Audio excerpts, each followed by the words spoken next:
Welcome to our Good Friday video for Summerlin Church. Thanks for joining. Kathleen's prepared some beautiful music, and Bart's message is one that will speak to our hearts during this time of deep loss. Good Friday is a day that's remembered as the death of Jesus. It was in that moment that those around the cross were experiencing grief, loss in the midst of Jesus' death and dying, as well as deep disorientation, not knowing how this whole thing was going to turn out.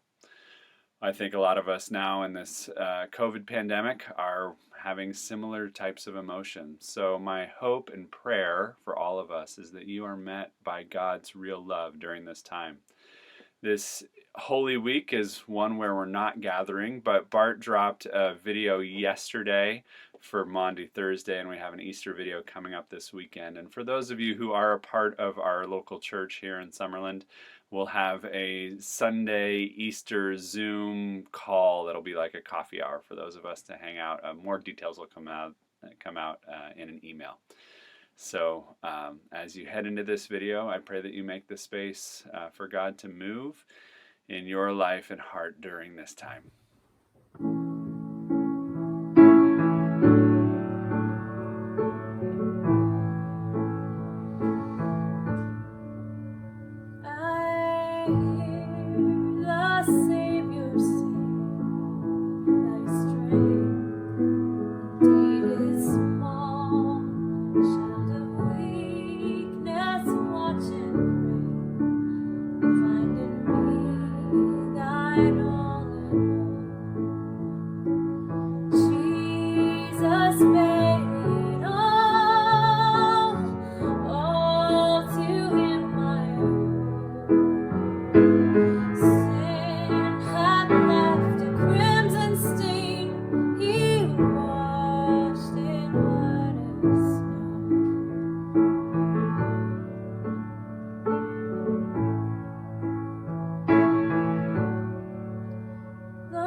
Welcome to our Good Friday service, done virtually, as you can see.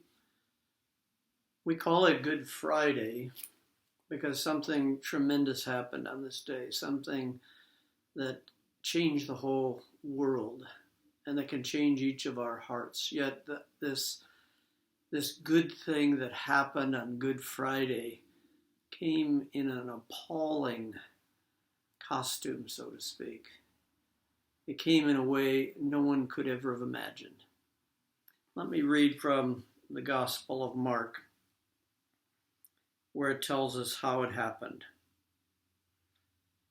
And when the Roman soldiers had mocked him, they took off the purple robe and put his own clothes on him, and then they led him out to crucify him. It was 9 a.m. when they crucified him. The written notice of the charge against him read, "The King of the Jews." They crucified him with 2 rebels, one on his right, one on his left. And those who passed by hurled insults at him, shaking their heads and saying, "So you were the one? You were the one who was going to destroy the temple and build it in 3 days? Come down from the cross and save yourself." Now at noon, darkness came over the whole land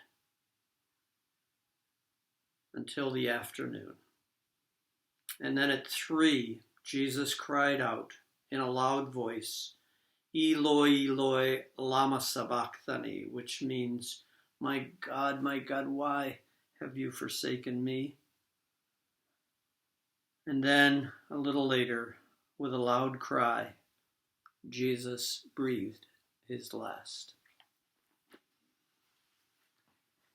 There are 4 different accounts in the scriptures about the death of Jesus Christ, his unjust trial, his betrayal by the hands of a friend.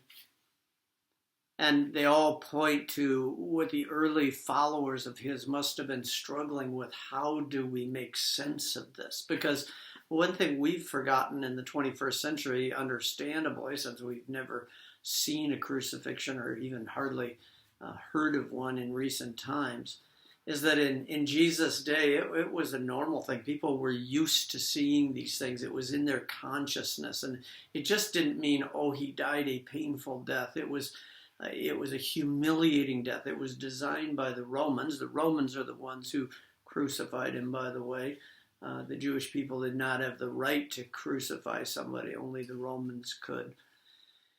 And they did this not just to kill someone, not just a form of capital punishment. It was meant to humiliate that person. It was meant to degrade that person, shame that person and their family. It was supposed to be something with great elongated suffering. And that was meant to show people, do not go against the occupation of Rome, or this is what will happen to you. It showed utter powerlessness of the person being crucified and of the cause for which that person stood. Often some rebellion against Rome. In Jesus' case, that wasn't it. And so it was in the psyche. Thousands of people had been crucified, not just Jesus. In fact, in sort of bookends before and after the life of Jesus, the Romans crucified thousands upon a road, just to make the point, do not mess with Rome. Do not mess with power, or we will humiliate, degrade, and shame you, and we will take your life because we have the power to do that. Now, the disciples who'd been following Jesus were expecting him to win a great victory, not be killed. They probably could have handled him being killed, but not this kind of death, a shameful, horrendous, degrading sort of death. And so after he died, before the resurrection, they must have been in tremendous turmoil trying to make sense of it. And frankly, even after the resurrection, much of the 4 Gospels and much of the New Testament is about making sense of why the Messiah, why God's beloved one, would have to die, number 1, and die in this way, number 2.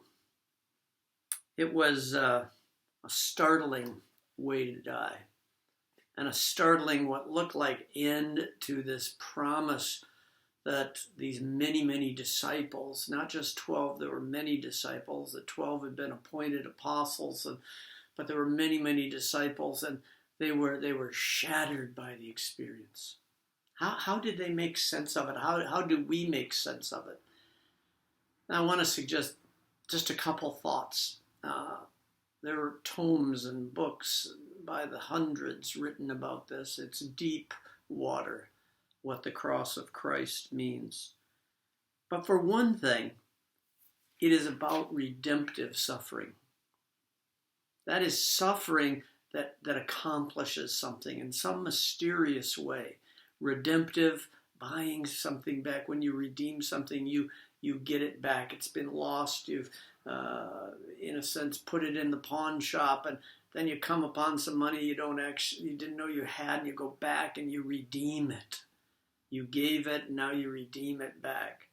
Redemptive suffering is one of the marks of what happened on the cross. Now, we have to remember that Jesus, with his early disciples, said something very simple, and he says it to us. He says, "Come and follow me. Come and follow me." Come means you've got to drop what you're doing in order to follow Jesus Christ.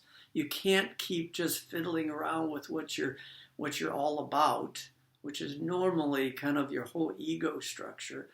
Come, drop that, and follow me. And like in the early Gospel of Mark, it says they dropped their nets and they followed him. And we are meant to follow Jesus, but we're meant to follow him all the way, and that means all the way to the cross. That we have our own crosses to bear. We have our own shame to bear. We have our own degrading struggles to deal with. We have our own fears and anxieties, confusions, and waywardness. And we wind up in that startling place sometime where we least expect it to be. But here's the beauty of the cross of Jesus Christ. He meets us in the midst of our own suffering. He did not need to go to that cross. He could have chosen to do it differently. That's very clear. He knew it was the path God had marked out for him, but he had choice. He didn't have to do it. He chose to do it because he wanted to identify 100% with the human condition, with what you and I go through, what we're going through right now: confusion, sadness, grieving, fear. And the cross was perhaps the greatest illustration in his era of tremendous and horrific suffering. And yet there he was. He could have avoided. So if we follow Jesus, we're following him not just into glory, not just into resurrection, but we follow him with our own suffering.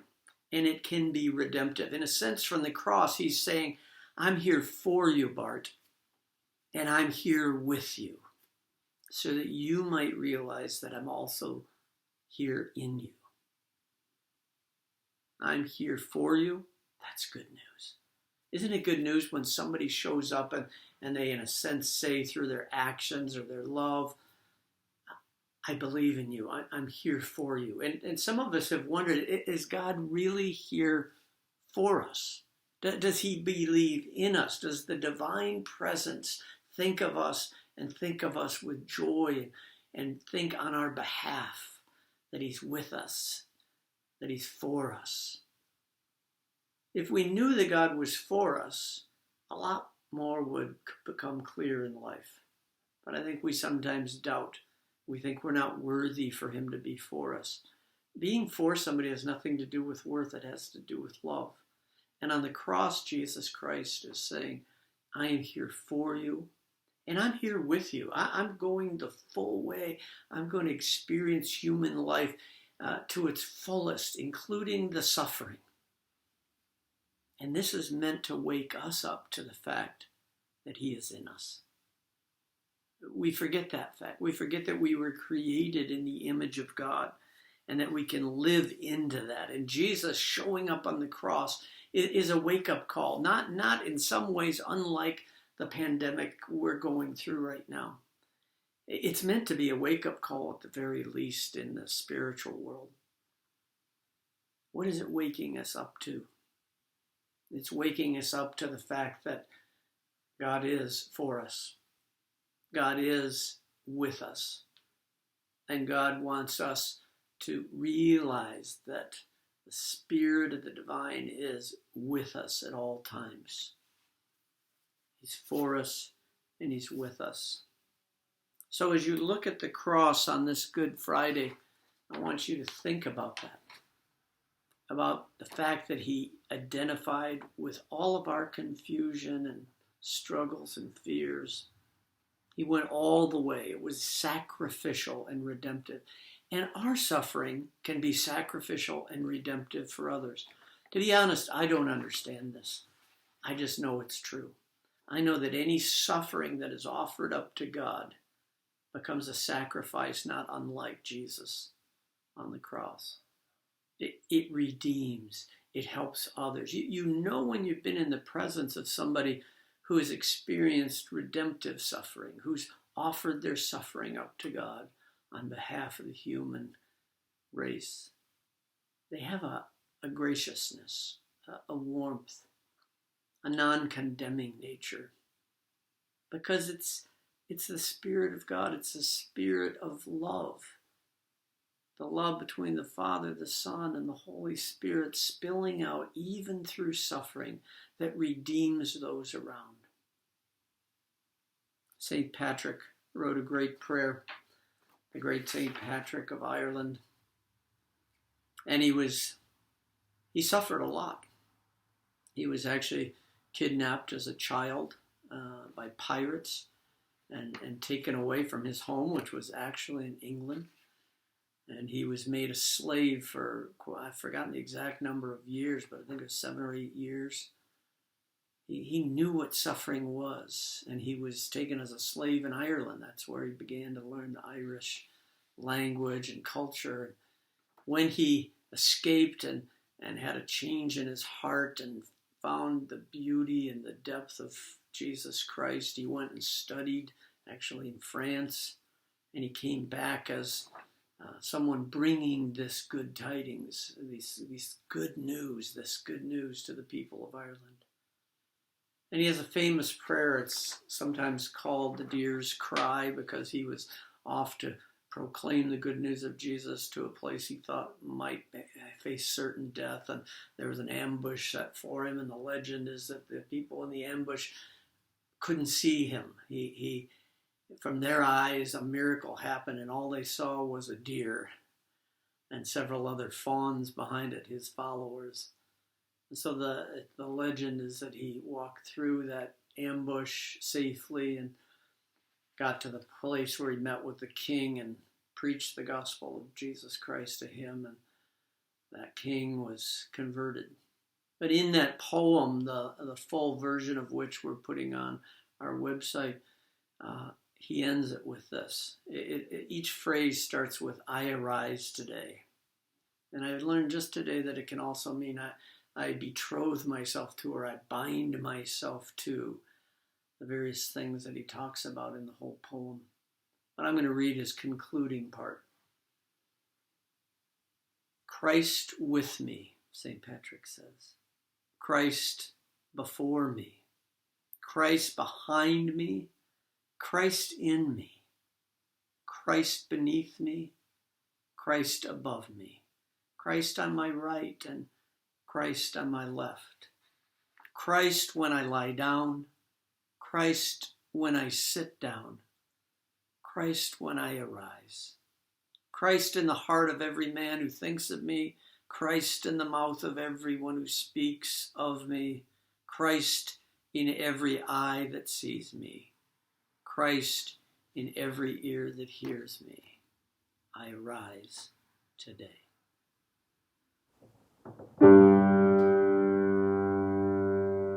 I arise today through the strength of heaven, light of sun, radiance of moon, splendor of fire, speed of lightning, swiftness of wind, depth of the sea, stability of earth, firmness of rock. I arise today through God's strength to pilot me, God's eye to look before me, God's wisdom to guide me, God's way to lie before me, God's shield to protect me from all who shall wish me ill, afar and near, alone and in a multitude. Against every cruel, merciless power that may oppose my body and soul.